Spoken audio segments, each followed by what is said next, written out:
दोस्तों, आप लोग जानते ही होंगे कि प्राचीन भारत काफी विकसित और उन्नत रहा है। हमारा भारतवर्ष कभी दुनिया के सबसे अमीर और संपन्न देशों में गिना जाता था।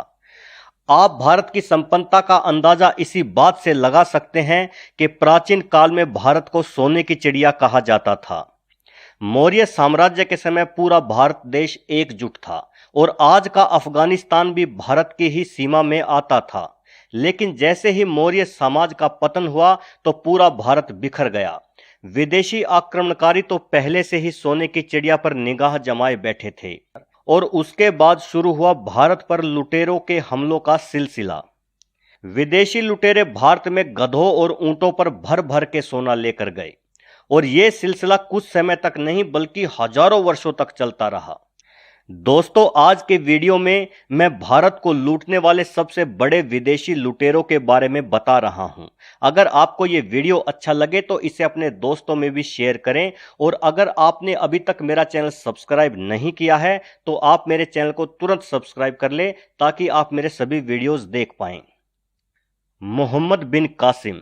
भारत पर पहला अरब आक्रमण 636 ईस्वी में खलीफा उमर के द्वारा किया गया था, लेकिन शुरुआत में अरब से लूट करने वालों को बार बार पराजय का सामना करना पड़ा।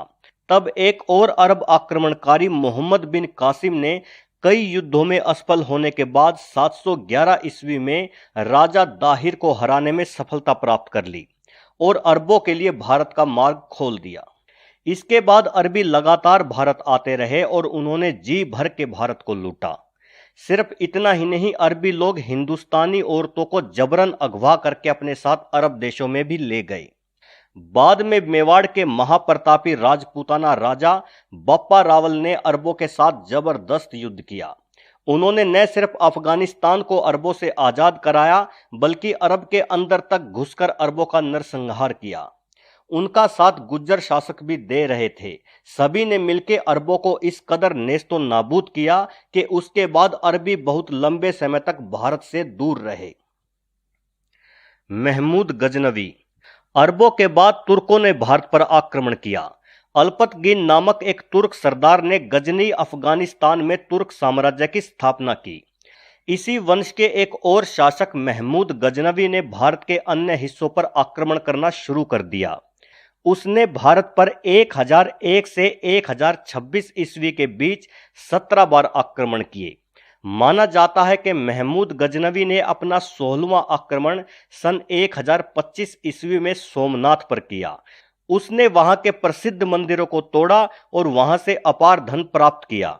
ऐसा भी कहा जाता है कि इस मंदिर को लूटते समय महमूद ने लगभग 50,000 ब्राह्मणों का कत्ल कर दिया था। 17वां आक्रमण उसने सिंध और मुल्तान के तटवर्ती क्षेत्रों के जाटों पर किया।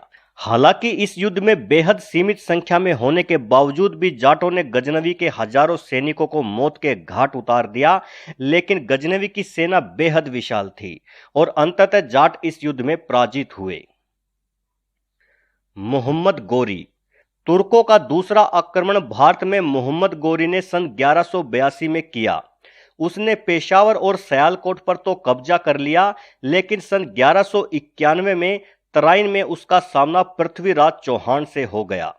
इस युद्ध में मोहम्मद गोरी को बुरी तरह से पराजित होना पड़ा। इस युद्ध में गोरी को बंधक बना लिया गया।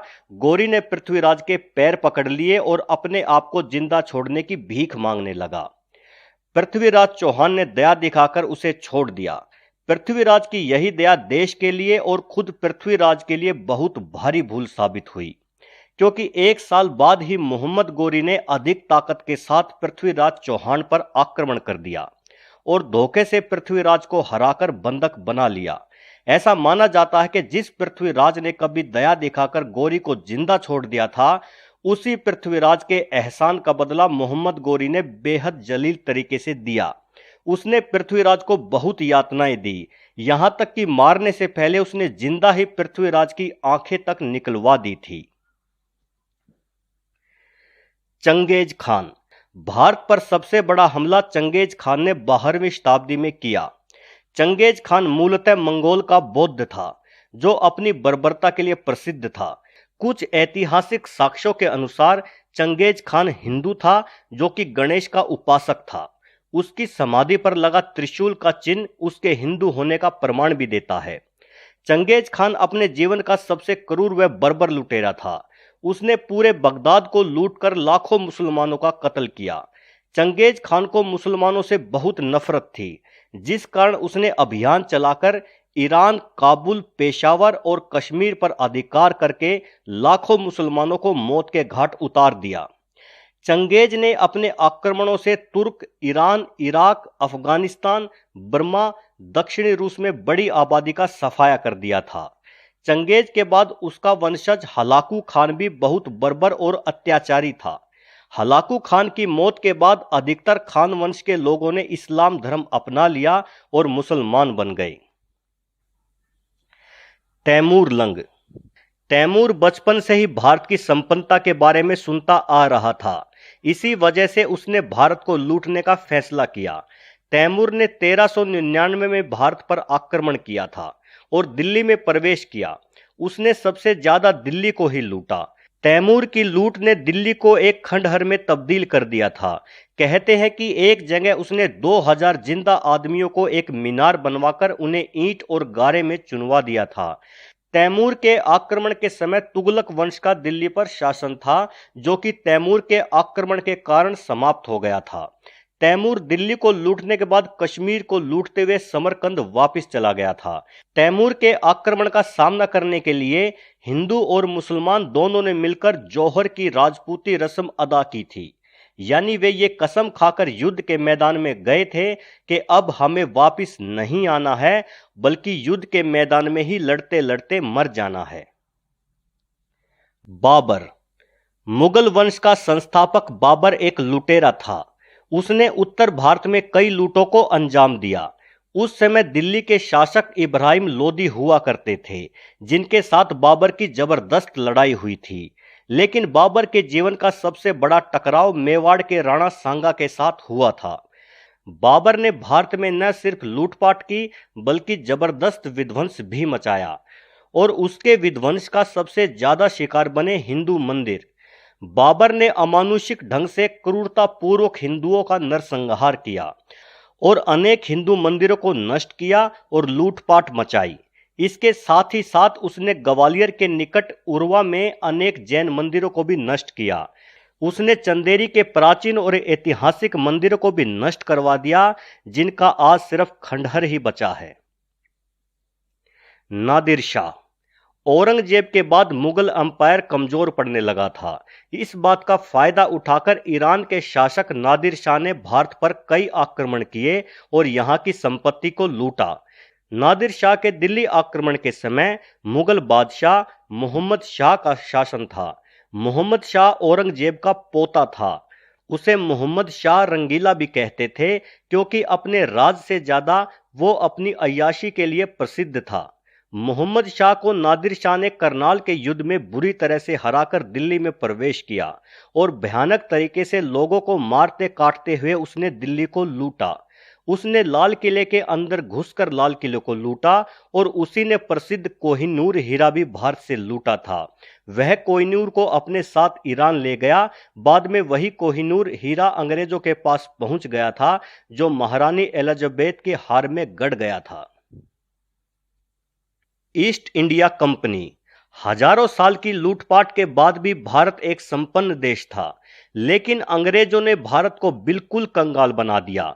अंग्रेजों के आने से पहले भारत कुल विश्व व्यापार में 23% की भागीदारी रखता था, जबकि ब्रिटेन का भाग मात्र 1.5% था, जो कि 1947 तक उल्टा हो गया था।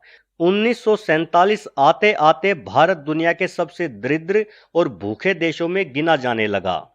1600 ईस्वी में व्यापार के बहाने ईस्ट इंडिया कंपनी भारत आई, लेकिन उनका असली मकसद भारत को लूटना था और यह मकसद तब पूरा हुआ जब ईस्ट इंडिया कंपनी ने 1757 में प्लासी के युद्ध में बंगाल के नवाब सिराजुद्दौला को हराकर बंगाल पर अधिकार कर लिया।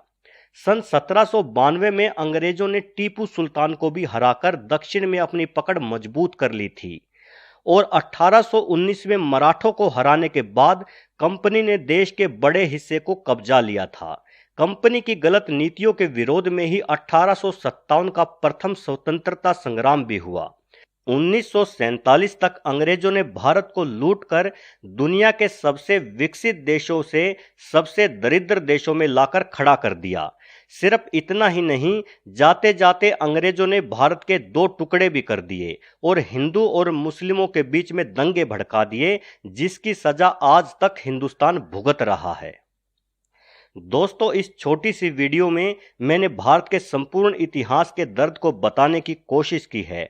अगर ये वीडियो आपको जानकारी से भरा और शिक्षाप्रद लगा हो तो उम्मीद है कि आप इस वीडियो को अपने दोस्तों में भी शेयर करेंगे।